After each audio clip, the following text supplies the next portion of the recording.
देखिए शीतलहरी इतना पड़ता, शीतलहरी में बाहर निकल बड़ा मुश्किल के काम बा।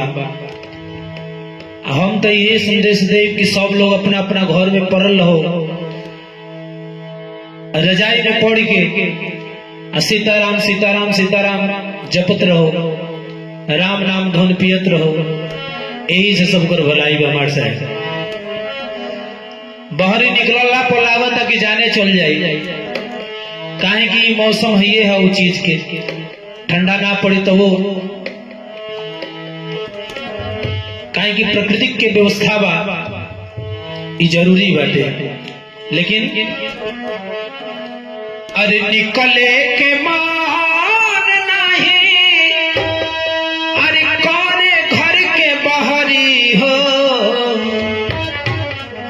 तन क्यों मन नहीं करत कि बहरी निकलल जा। लेकिन हमारा ऐसा आदमी देखी निकल के चले बड़े यहाँ, काहे कि राम नाम यहाँ भेटाता राम जी के। तो निकले के मान नहीं, अरे कौने घर के बहरी हो,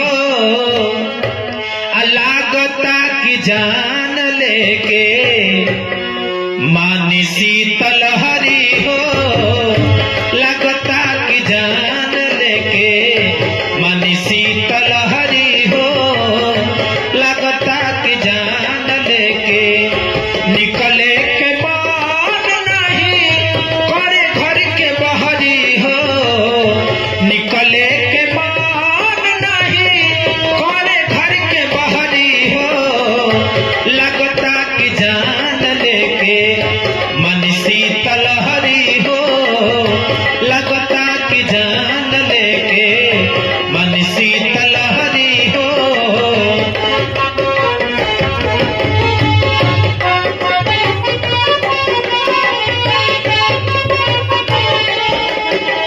इतना ठंडी पड़ता,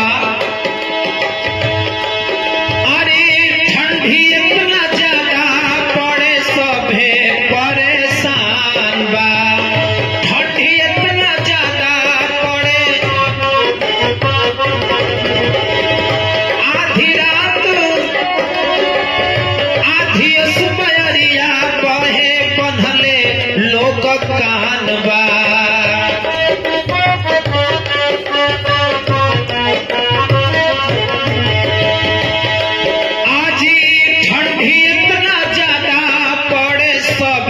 परेशान बा, आधी सुबहरिया बहे बंधले लोग कान बा।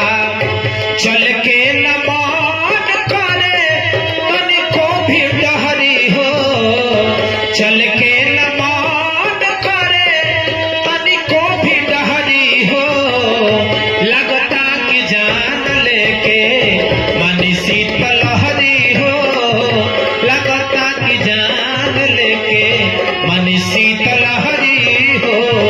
निकले के मान नहीं, पर घर के बहरी हो, निकले के मान नहीं, करे घर के बहरी हो, लगता कि जान लेके मन शीतलहरी हो, लगता कि जान लेके।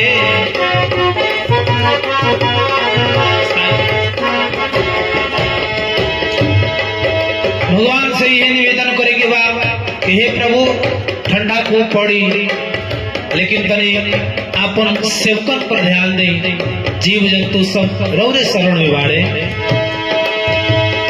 ठंडी में जीव जंतु रहेले इंसान हो,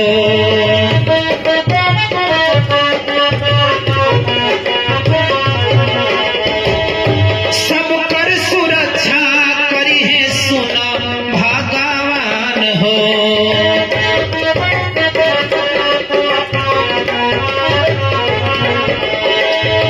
ठंडी में जीव जंतु करेले इंसान हो, सब कर सुरक्षा करी है सुना भगवान हो।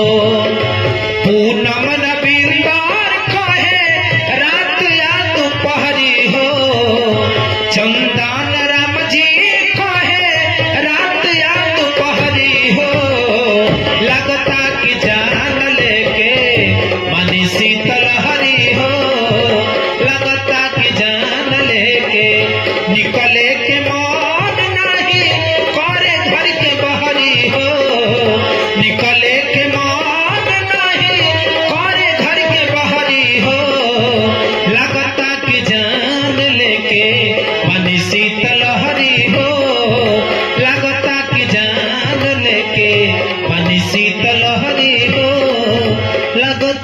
जान